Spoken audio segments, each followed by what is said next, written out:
Avec notre invité ce soir à 18h17, il est maire de la Plagne tarentaise et président de l'Association nationale des maires des stations de montagne. Bonsoir Jean-Luc Bock.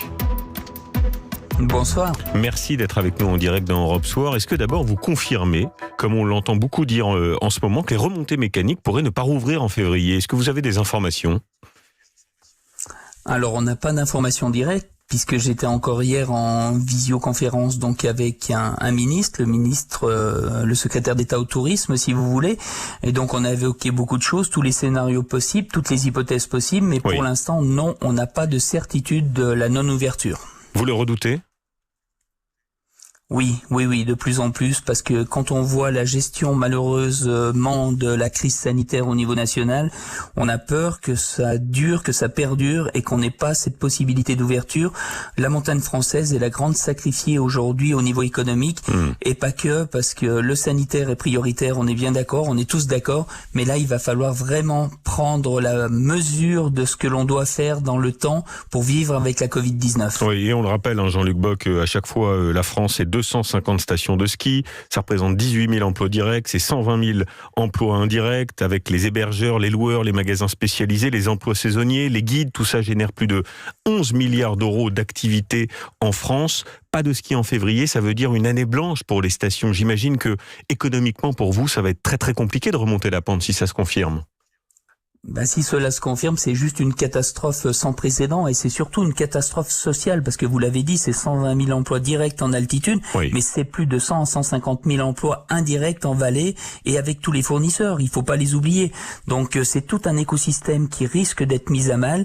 On a mis 60 ans pour bâtir cet écosystème, puisque depuis le dernier plan neige des années 60, on a mis 60 ans pour qu'il soit fonctionnel, et pour qu'on soit une des destinations mondiales en tête et leader dans son domaine. Aujourd'hui, tout perdre, ça serait une catastrophe, et donc c'est pour ça qu'on attire l'attention des médias, et on attire l'attention surtout du gouvernement.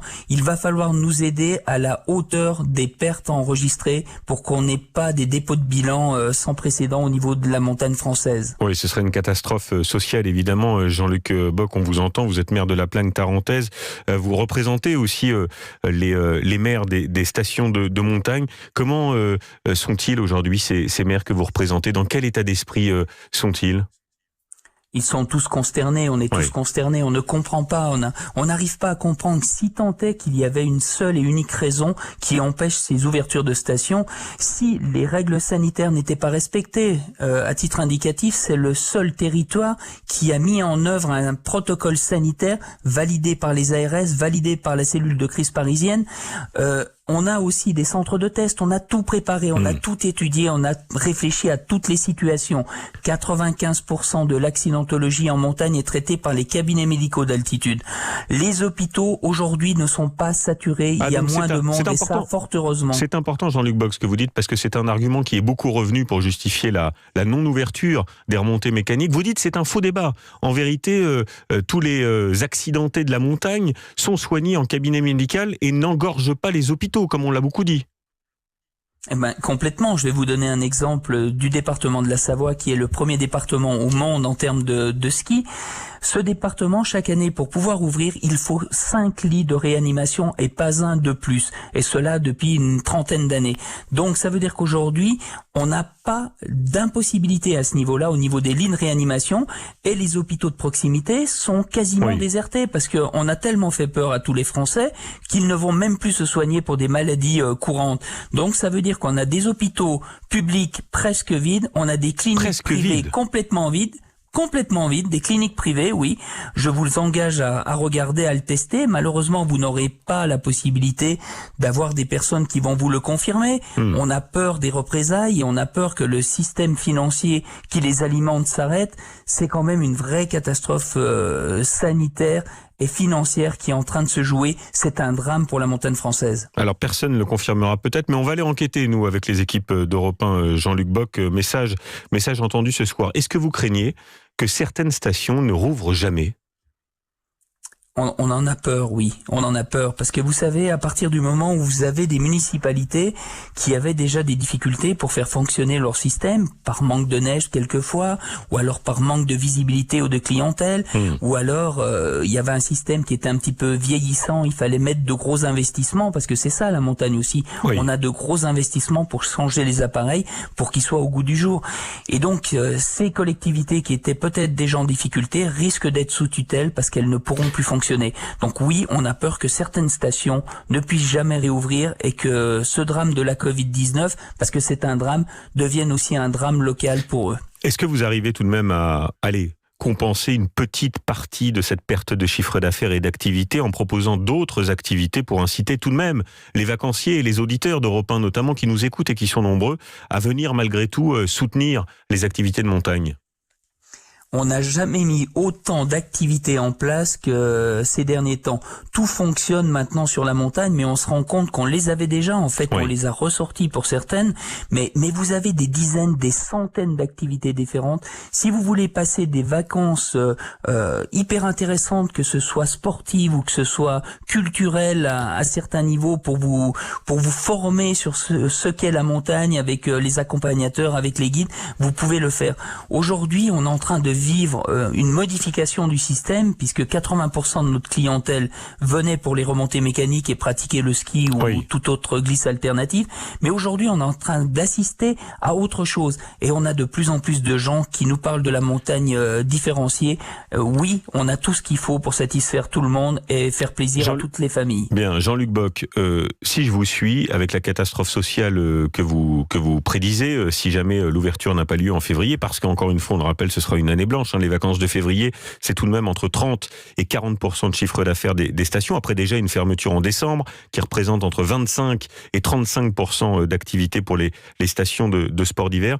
Ça veut dire que l'année prochaine, ou dans 2 ans, pour ceux qui ont la chance de pouvoir profiter de nos belles montagnes et d'aller au ski, il y aura des restaurants fermés, il y aura des magasins fermés, le rideau sera tiré partout dans ces petits centres-villes de stations de sport d'hiver?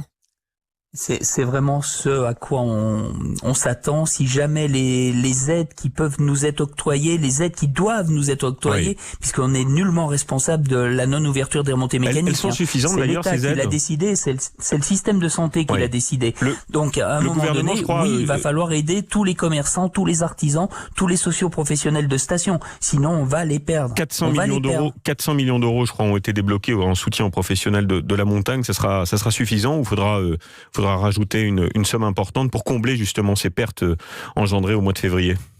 On est très loin des sommes qu'il faut pour éviter une catastrophe et des fermetures définitives de commerçants, d'artisans, d'entreprises. On est encore très loin. Actuellement, on est en train de déplafonner au niveau européen des sommes qui ne permettaient pas à certaines structures, certaines sociétés de survivre et de passer le cap. Oui. Pour le moment, on n'a pas encore eu ces autorisations. On les attend. On travaille avec beaucoup de ministres et de personnes qui sont chargées de cela, avec les ministères, bien entendu, du tourisme, avec la ruralité, avec Alain Griset, avec Bruno Le Maire.